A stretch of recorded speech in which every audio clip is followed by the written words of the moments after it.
It's always a challenge when approaching the creation of a new game. There is pressure to do something different, to lead the way, to deliver even better characters, environments and stories. Over the years with Tomb Raider, each adventure has broken new ground and taken the player to even more exotic locations and arenas. And now onto a new arena, the next generation console.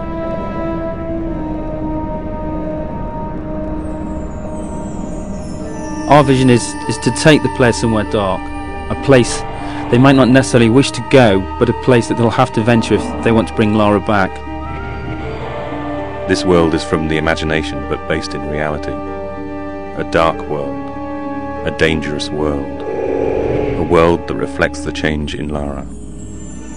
It will be a new experience, one that will almost be shocking to people who have played Tomb Raider in the past.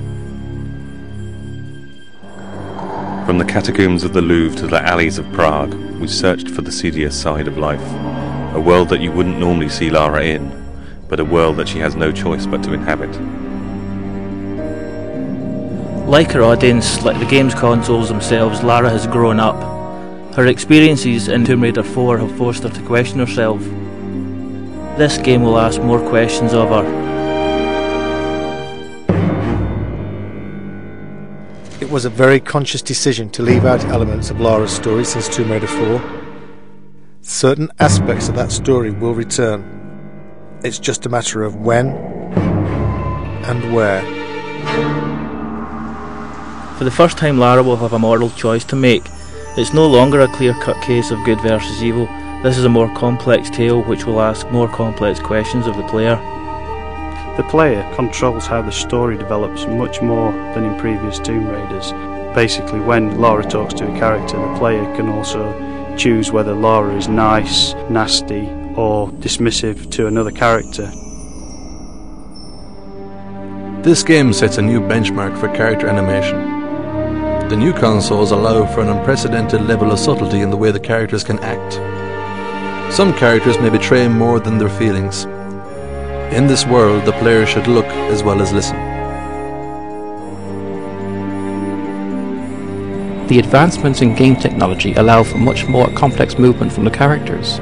They have spines, joints, they even have fingers. They move in different ways.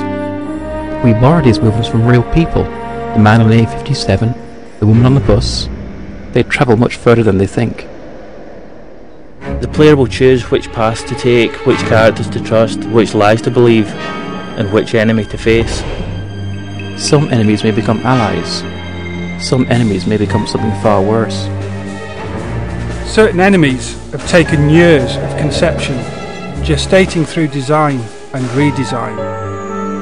I am the first to see them born, the first to guide them through the early stages, their first steps, their first kills, until they are finally unleashed upon the world.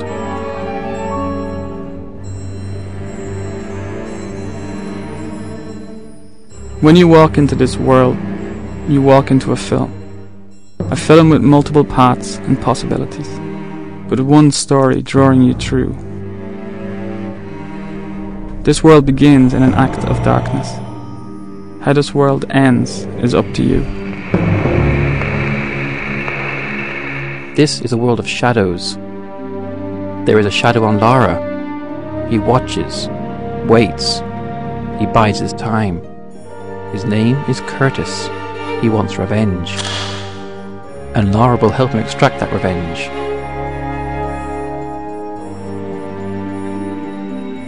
For the first time, there is another playable character in Tomb Raider. A character whose abilities combine the supernatural with the superhuman.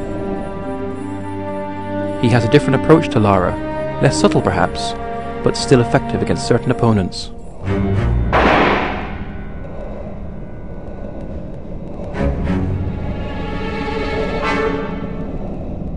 It's a much more intelligent game for the enemies as well as Lara.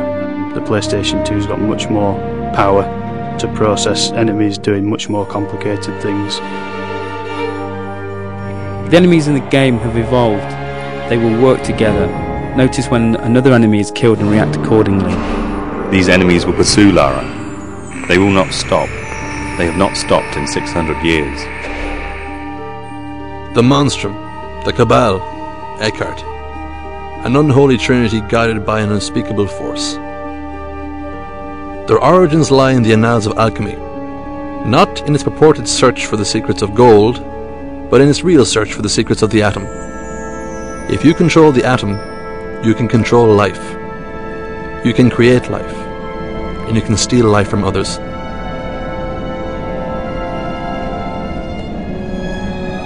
This story is very much on an epic scale, from 14th century alchemists to serial killers in modern day France. To create something on this scale, it was necessary to take the ideas and production values from the film industry, in the way they research the subjects, the backstory they create for their characters, and the depth of the visuals. This level of production requires a total consistency of purpose. Every aspect of the game has to be in keeping with the overall concept. Every person working on the game knows that they are working on an epic, and everything they do has to reflect that, from concept to completion. For the music to match the scale of the production, we decided to use the same process that major film studios use. In this case, the London Symphony Orchestra. It's an overwhelming thought having your music played by 84 of the world's top musicians, but the effect of the music when playing Angel of Darkness will be well worth the shredding of our nerves.